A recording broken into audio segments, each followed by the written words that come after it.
Dajmo se malo pogovarjati mi o umetni zavesti. Zdaj, če umetno inteligenco razumemo kot nekaj, kar posnema človeško mišljenje, potem bi lahko tudi tisto, kar je umetno in nenaravno, torej zavest, opisali kot nekaj, kar posnema čisto pristno zavest.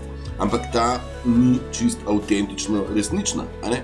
Torej imaš naravno zavest, pa imaš umetno zavest. In če človek sprejme misli, prepričanja in identiteto, ki mu jo vsiljuje družba, propaganda pa ideologije, takrat lahko rečemo, da deluje na umetni zavesti, na programiranju, ki na njegovo lastno ni originalna. Torej njegove reakcije, odločitve in dojemanje sveta niso posledica njegovega globokega notranjega uvida, ampak stvar naučenih odzivov in sprejetih sistemov. Prava naravna zavest pa je tista, ki se prebudi iz tega programiranja, ko človek začne dojemati resničnost skozi svojo lastno izkušnjo, notranjo modrost in povezavo z nečem višjim, bodisi z naravo, vesoljem, Bogom ali pa notranjim bistvom. Torej lahko bi rekli, da večina ljudi živi v stanju umetne zavesti, kar deluje na vsiljenih konceptih in zunanjih programih.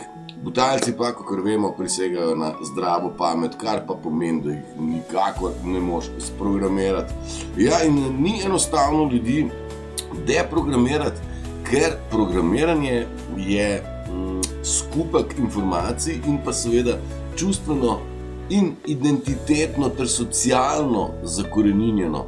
Kadar se človek rodi, ni tabula rasa, ampak vstopi v svet, kjer ga od prvega dne oblikujejo družina, šola, mediji, kultura, družbene norme in tako dalje.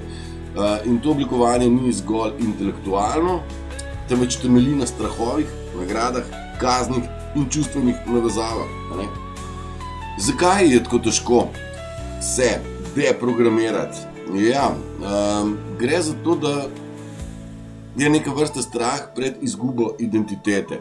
Če si celo življenje verjel v nekaj, naprimer v določene vrednote, inštitucije ali pa celo svojo vlogo v svetu, pol razbijanje teh prepričanj pomeni izgubo občutka, kdo sploh sem. Ljudje se raje držijo lažnih, ampak znanih prepričanj, kot pa da vstopijo v neznano. Družben pritisk je tudi zelo pomembna stvar. Če začneš razmišljati izven sistema, postaneš valjda izobčenc, valjda poznan primer, jaz ga doživljam na dnevni bazi.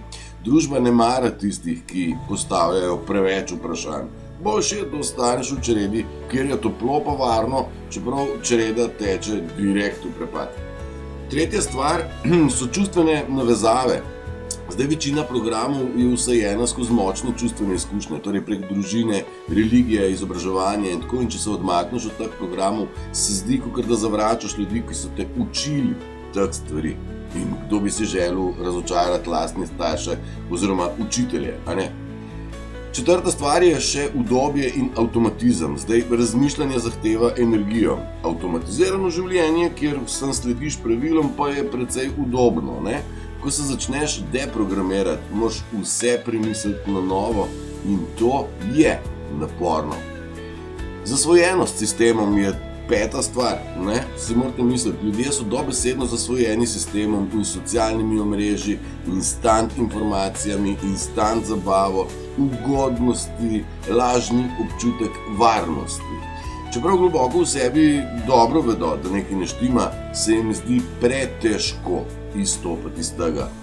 Zato vsak, ki stopi iz tega, izgleda precej junaško, Strah pred odgovornostjo je še ena izmed pomembnih stvari. Če priznaš, da si bil programiran, pol moraš prevzeti odgovornost za svoje življenje.